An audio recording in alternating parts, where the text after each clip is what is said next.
Channel. तो दोस्तों, पिछली वीडियो में हमने ज्योग्राफी स्टार्ट करी थी, तो आज मैं फिर से टॉप 50 क्वेश्चंस ज्योग्राफी के लाया हूँ, जो आगे आने वाले आपके जितने भी कॉम्पिटिटिव एग्ज़ाम है वहाँ पर कहीं ना कहीं ये क्वेश्चन आपकी मदद करेगा। और जिसने पहली वीडियो नहीं देखी है वो नीचे डिस्क्रिप्शन बॉक्स में मैं लिंक डाल दूँगा, उस लिंक में जाकर पहली वीडियो यहाँ पर ज्योग्राफी की वो देख सकता है।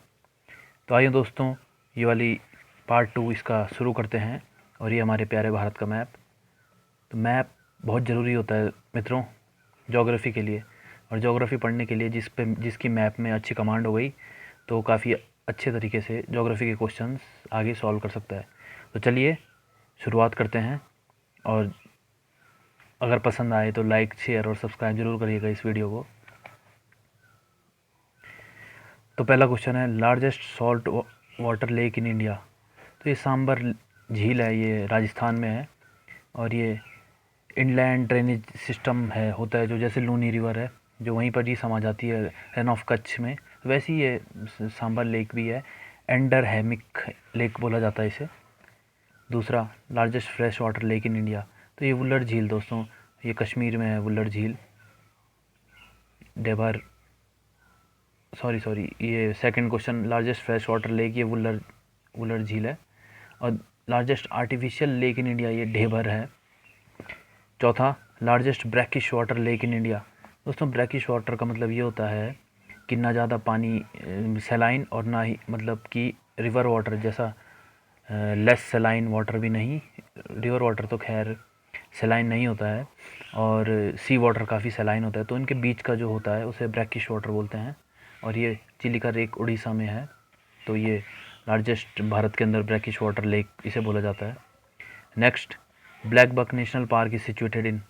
तो blackbuck national park, Salman Khan का केस आप लोगों को पता होगा, जिसके कारण उन्हें जेल भी जाना पड़ा जब उन्होंने ब्लैक बक को शिकार किया था। तो ये गुजरात में ये ब्लैक बक नेशनल पार्क है।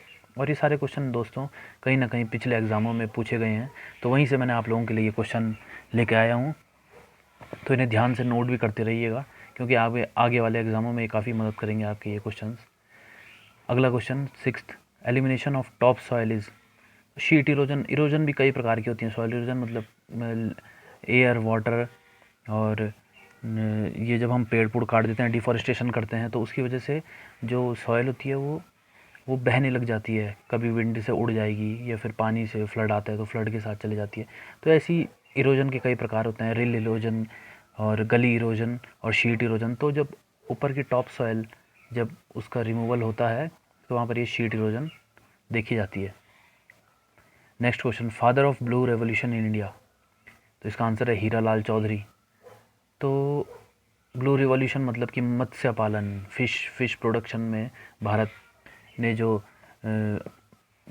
मतलब अच्छा प्रोडक्शन किया जो फिश प्रोडक्शन में, उसको ये ब्लू रेवोल्यूशन आया था। तो डॉक्टर हीरा लाल चौधरी इसके फादर कहे जाते हैं। Which of the following passes connect Tawang with Lhasa. तो दोस्तों, ट्वांग है जो ये है आपका अरुणाचल प्रदेश में, और लहासा ये चाइना का पार्ट, तिब्बत चाइना का ये रीजन है। तो बुमला पास अरुणाचल प्रदेश में है, जो ये इसे कनेक्ट करता है। अरुणाचल प्रदेश ऐसा कुछ है ये मैप, नॉर्थ ईस्ट का जो मैप है। इधर सिक्किम, ये अरुणाचल प्रदेश, ऊपर ये नीचे आसाम का पार्ट हो जाता है, और ये ऊपर अरुणाचल प्रदेश, और इधर यहाँ पर तिब्बत ऑक्यूपाइड बाय चाइना। तो ये यहाँ पर ये पोर्शन है जो ये एक्चुअली वो बुमला पास है। नेक्स्ट क्वेश्चन देखेंगे, which plateau lies between Aravalli and Vindhya range. तो मालवा प्लेटू है ये, और मालवा प्लेटू काफ़ी यहाँ पर जो ये सॉइल होती है काफ़ी प्रोडक्शन के मामले में, एग्रीकल्चर के मामले में काफ़ी अच्छी होती है। अरावली रेंज आपको पता ही है मित्रों, भारत की oldest mountain range in the world, one of the oldest mountain range in the world है। तो ये मालवा प्लेटू इन दोनों के बीच में लाई करता है। India's territorial limit extends up to. तो टेरिटोरियल लिमिट ये होती है कि ये समुद्र है, तो इसके यहाँ तक कहाँ तक किसी भी देश का कब्जा हो सकता है। मतलब ये है कि जैसे ये समुद्र है, बेस लाइन है, तो 12 किलोमीटर तक ऐसा है कि आपका टेरिटोरियल लिमिट होंगी, कि यहाँ पर जो एयर स्ट्रिप्स होंगी, या फिर यहाँ पर जो पानी होगा, इस पर पूरा आपका कब्जा माना जाएगा। ये यूनिक्लॉज होता है, United Nation convention on laws of sea, ये इंपॉर्टेंट है UNCLOS, United Nation convention on laws of sea. इसके रूल्स के अकॉर्डिंग ये 12 किलोमीटर तक किसी भी देश की टेरिटोरियल लिमिट होती है। और इसमें आगे भी होता है कि एक एसईजी होता है, स्पेशल इकोनॉमिक जोन, तो ये 200 किलोमीटर नॉटिकल माइल्स तक ये माना जाता है। 200 नॉटिकल माइल्स तक किसी भी देश का जो एक्सटेंडेड स्पेशल इकोनॉमिक जोन होगा वहाँ पर हक मतलब एक्सप्लोरेशन कर सकते हैं तेल का, तूल वगैरह का। लेकिन यहाँ पे एक रूल होता है कि अगर कोई भी शिप यहाँ से गुजर रहा है तो एक इनोसेंट पैसेज नामक एक इनका रूल्स है यूनिक्लॉज का, तो वहाँ पर शिप्स वगैरह इनोसेंट पैसेज की वजह से वहाँ पर जा सकते हैं।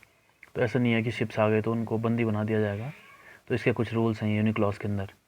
Next question, Jawai a famous hill station is located in Meghalaya में है ये एक ये हिल स्टेशन है जवाई। और मेघालय आपको पता ही है सबसे ज़्यादा बारिश होती है मानसून में, क्योंकि यहाँ पर जो हिल्स हैं पूर्वांचल की जो पूर्वांचल हैं जो यहाँ पर गारो, खासी, जयंतिया, मिशी हिल्स, पटकाई, बूम, तो ये सब ये ट्रैप बनाती है यहाँ पे। इधर से म्यांमार की साइड से भी मानसून पानी लेके आता है, इधर से भी अरेबियन सी से भी जब पानी आता है तो यहाँ पर एक ट्रैप बन जाता है इन पूर्वांचल हिल्स के कारण, तो इस वजह से यहाँ पे बारिश होती है। Total geographic area of India is cover by Thar desert, तो थार डेजर्ट भारत का 5% हिस्सा कवर करता है। और आपको पता ही होगा कि भारत देश के अंदर राजस्थान है जो उसका सबसे ज़्यादा एरिया है, और दूसरे नंबर पे एमपी है। ये क्वेश्चन आगे आएगा। फ़िलहाल 5% एरिया थार कवर करता है। Next, type of soil is internationally known as tropical chernozems, तो ये ब्लैक सॉयल को एक इंग्लिश टर्म है, चेरनोजम्स इसे बोला जाता है। और ब्लैक सॉयल आपको पता है कि ये वोल्केनिक इरप्शन के कारण ये ब्लैक सॉयल होती है। Largest archipelago in the world, archipelago क्या होता है? ग्रुप ऑफ आइलैंड्स, एक आइलैंड, दो आइलैंड, तीन, ऐसे ग्रुप ऑफ आइलैंड्स को ये पूरा आर्किपेलागो बोला जाता है। तो ये लार्जेस्ट है, ये इंडोनेशिया है।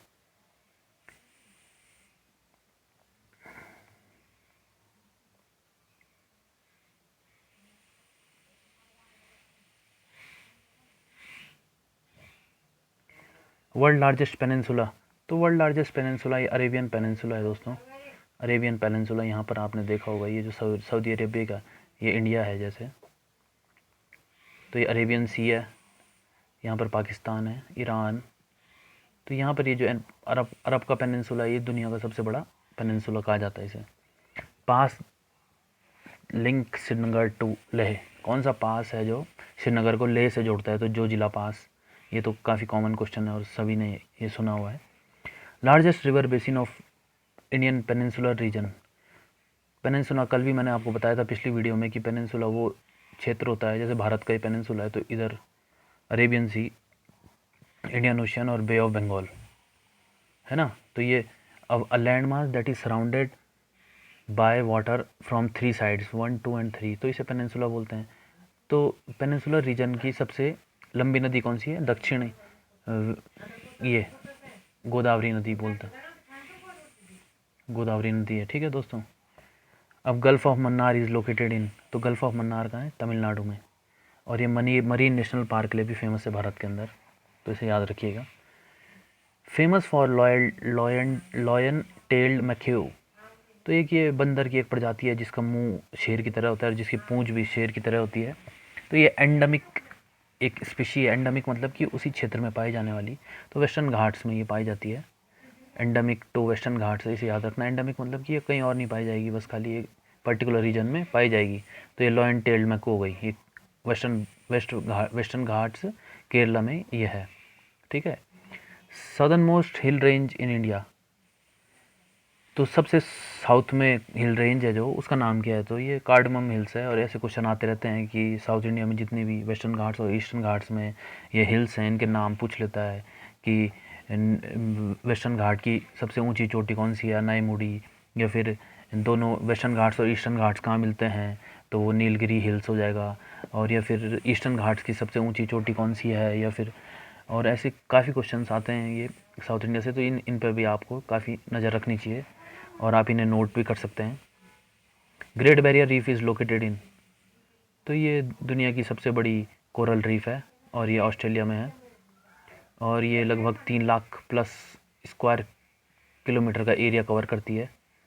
और ग्रेट बैरियर रीफ को मतलब कोरल रीफ से बनी है, कोरल्स होते हैं जो समुद्र में कैल्शियम और फिश के जो सेल्स होते हैं उनसे ये बनता है। तो ग्रेट बैरियर रीफ भी ऐसे ही बना है और ये दुनिया का सबसे बड़ा कोरल रीफ है। और कोरल्स को दोस्तों क्या कहा जाता है, इनको कहा जाता है rain forest of the seas, क्योंकि यहाँ पर बहुत तमाम प्रकार की स्पीशीज़ यहाँ पर फ्लरिश करती हैं, इसकी वजह से इन्हें वो कहा जाता है, ठीक है, rain forest of the ocean. Matatila dam is in Betwa river, Uttar Pradesh में ये Matatila dam. Next, geographically separates northern India from southern India, तो विंध्याज रेंज है दोस्तों, ये विंध्याज रेंज है जो ये जोग्राफिकल इंडिया को ये ऐसा है, तो ऊपर का नॉर्थ और नीचे का साउथ दोनों को ये सेपरेट करती है, ठीक है।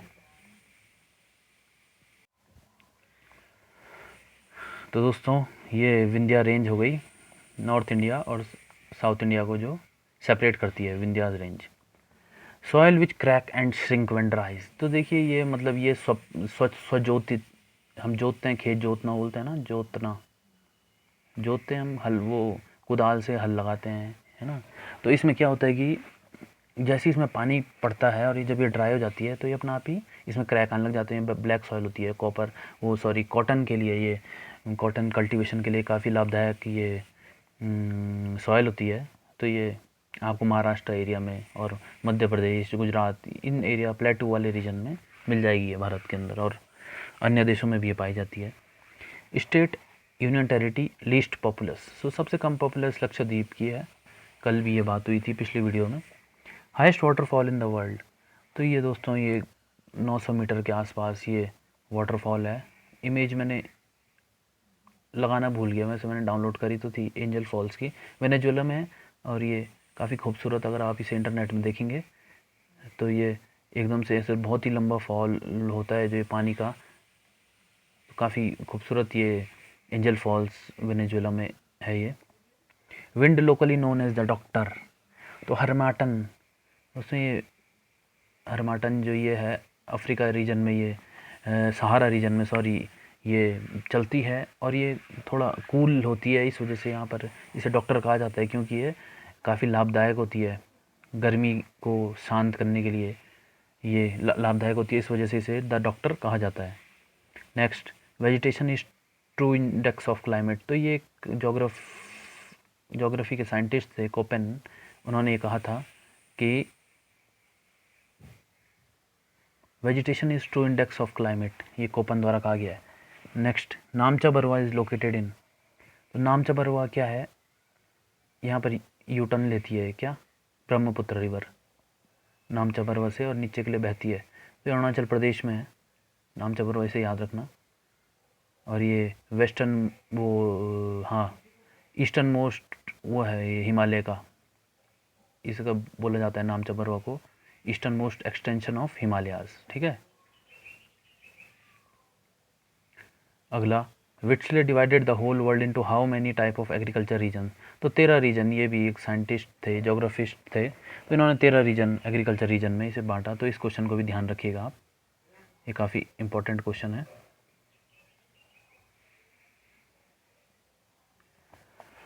तो यहाँ पर दोस्तों कुछ लोकल विंड्स की बात की गई है। खमसिन जैसे इजिप्ट में चलती है, मिस्ट्राल साउथ फ्रांस में, फोइन अल्प्स में, और चिनूक के कनाडा और यूएसए में बहती है। तो ऐसे क्वेश्चन आ जाते हैं कि एक कुछ और दे देंगे और 3 बोल देंगे विच of the following is not correctly matched, तो ये छोटी ये जो डाटा है इसे आप याद रखिएगा, तो ये आपके काफ़ी काम आएगा आगे। Example of hot wind include, तो ये गर्म हवाएं हैं कुछ, चिनूक, हरमेटन, फियोन, सिरोको, नॉर्वेस्टर, ब्रिकफिल्डर, खमसिन, सेंटाना, लूज भारत में चलती है, एक्सेट्रा। तो ये कुछ यहाँ पर ये विंड्स हैं। The largest coal field is situated in, ये झारिया झारखंड में, और सभी को इसकी जानकारी होगी, झारिया झारखंड में largest coal field. Second highest peak of Uttarakhand, देखो फर्स्ट हाईएस्ट पीक आपको पता है नंदा देवी है, और नंदा देवी में भी नंदा देवी वेस्ट, ईस्ट नहीं है, कई बार कन्फ्यूजन करने के लिए डाल देगा वेस्ट और ईस्ट में, तो वेस्ट ध्यान रखना, वेस्ट की हाइट ज़्यादा है। और सेकंड नंबर पे कामेट है, ये भी उत्तराखंड में है, तो ये ध्यान रखिएगा। Lowest sex ratio as per census of India 2011, तो हरियाणा का ये लोवेस्ट सेक्स रेशियो है 870 पर 1000 में, और सबसे ज़्यादा दोस्तों केरला का है। तो ये दो सेंसस ऑफ इंडिया 2011 एक बहुत ही इंपॉर्टेंट और ऐसा टॉपिक है कि जहाँ पर हर एक एग्जामिनर यहाँ पर इस टॉपिक से क्वेश्चन उठाता है। फिर वो चाहे वो चाइल्ड रेशियो ले ले, सेक्स रेशियो ले ले, या फिर डेंसिटी ले ले, या फिर एरिया, या फिर पॉपुलेशन, कुछ भी, मतलब यहाँ से काफ़ी क्वेश्चन बनने की संभावना होती है। अगला question, state is the most densely populated इन 2011, कौन सा स्टेट है जो 2011 में सबसे डेंसली पॉपुलेटेड? तो बिहार था ये दोस्तों। करीबन 1100 से ऊपर पर स्क्वायर किलोमीटर में यहाँ पर लोग रहते थे। और यूनियन टेरिटरी की बात की जाए तो दिल्ली, जहाँ पर 11,000, काफ़ी ये बहुत बड़ा नंबर है, 11,000 इतने लोग यहाँ पर स्क्वायर किलोमीटर में ये डेंसिटी है जो ये रहते हैं। तो यूनियन टेरिटरी में दिल्ली हो गया और स्टेट में Bihar. In the northern hemisphere wind blow in, north hemisphere में जो विंड्स होती हैं वो एंटी क्लॉकवाइज डायरेक्शन होती है, वैसे घूमती है, ठीक है, यूं करके एंटी क्लॉकवाइज डायरेक्शन में जाएंगी। क्यों? कोरियोलिस फोर्स की वजह से। जब धरती घूमती है तो इसमें कोरियोलिस फोर्स लगता है, तो नॉर्थ हेमिस्फीयर में एंटी क्लॉकवाइज डायरेक्शन की में घूमती है, और साउथ हेमिस्फीयर में क्लॉकवाइज डायरेक्शन में विंड घूमती है।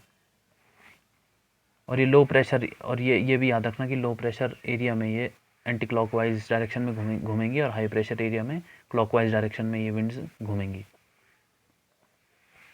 Karewas are found in, karewas दोस्तों एक एलिविलियर का काफ़ी रिच ये सॉयल होती है जो कश्मीर में पाई जाती है। और इस सॉयल में आपका सेफ्रॉन, वॉलनट, एप्पल, इन सब की खेती के लिए बहुत ही लाभदायक ये होती है। और ये करेवाज फॉर्मेशन कश्मीर में होता है। पेनिनसुलर इंडियाज़ हाईएस्ट पीक, तो पेनिनसुलर इंडिया का सबसे ऊंची जो पीक है वो अनाईमुडी 2695 मीटर, तो ये आप ध्यान रखना।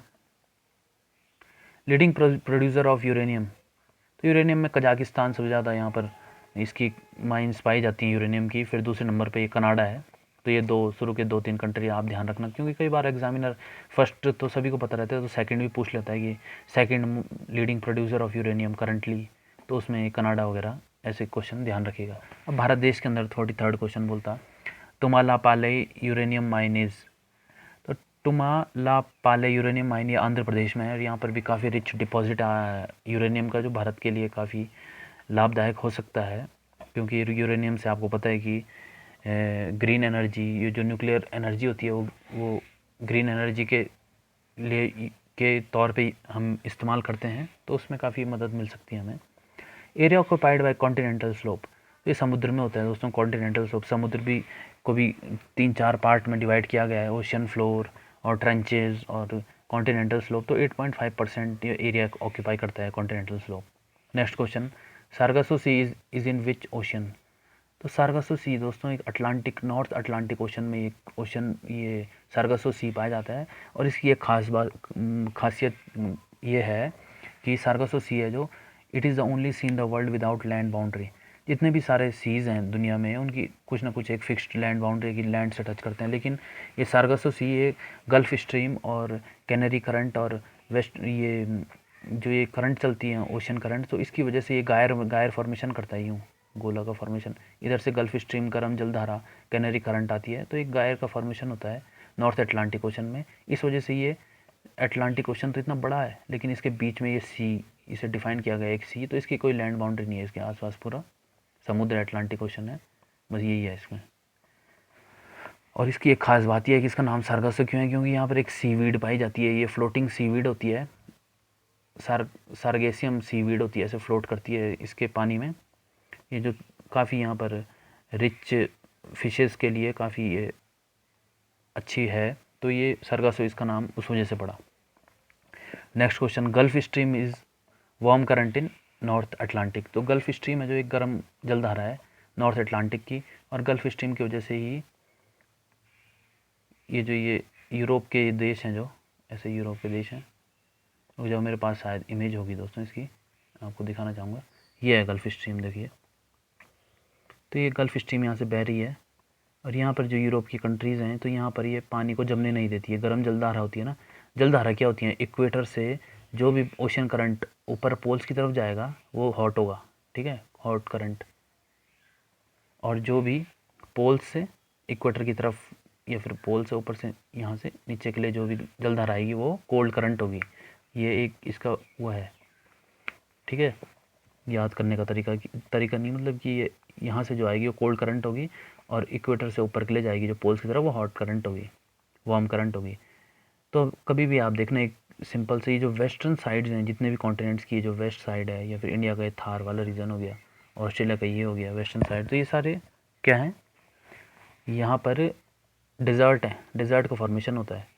तो इसका रीज़न यही है कि जो यहाँ पर हवाएं, ये जो ठंडी जो हवा आती है, ये कोल्ड करंट आती है और ड्राई एयर लेके आती है, और यहाँ पर पानी नहीं बरस पाता इस वजह से, ठीक है दोस्तों। तो ये इसका सिंपल लॉजिक है।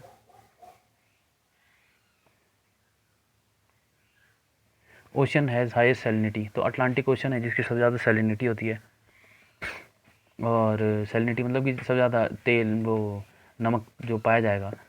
दूसरा 48, sea with highest salinity in the world, तो ये डेड सी है, यहाँ पर 33% लगभग सैलिनिटी होती है, 33% के आसपास ये सेलाइन है ये वर्ल्ड का, तो ये सीज़ की कैटेगरी में ये डेड सी सबसे ज़्यादा सेलाइन है। Which are called rain forest of the sea, तो कोरल रीफ जो मैंने अभी थोड़ी देर पहले भी आपको बताया था कि क्योंकि यहाँ पर काफ़ी स्पीशीज़ थ्राइव करती हैं, जीती हैं, इस वजह से ये जो कोरल्स पाए जाते हैं समुद्र के अंदर, तो उन्हें रेन फॉरेस्ट ऑफ द सी कहा जाता है, क्योंकि आपको पता है रेन फॉरेस्ट में भी काफ़ी स्पीशीज़ होती हैं। Which port is known as Diamond Harbour, तो डायमंड हार्बर एक आपको पता है ये कोलकाता है, ये बे ऑफ बंगाल, तो यहाँ पर ये जो पोर्ट है, पोर्ट ऑफ हल्दिया है ना, ये बे ऑफ बंगाल के ऊपर कोलकाता हो गया, तो यहाँ पर पोर्ट ऑफ हल्दिया को बोला जाता है क्या, डायमंड हार्बर का पोर्ट, तो इसे याद रखिएगा। कुछ फैक्चुअल क्वेश्चन है। और ये लास्ट क्वेश्चन आज का, top 4 state area wise, Rajasthan, फिर मध्य प्रदेश है, फिर महाराष्ट्र, फिर उत्तर प्रदेश है, तो इसे आप याद रखिएगा। राजस्थान, मध्य प्रदेश, महाराष्ट्र और उत्तर प्रदेश, ये स्टेट्स हैं भारत में टॉप 4 एरिया वाइज। तो दोस्तों ये थे टॉप 50 क्वेश्चंस ज्योग्राफी के, और आगे भी आपको ऐसे ये सीरीज़ कंटिन्यू रहेगी और आपको काफ़ी अच्छे अच्छे क्वेश्चंस मैं यहाँ पर लाता रहूँगा।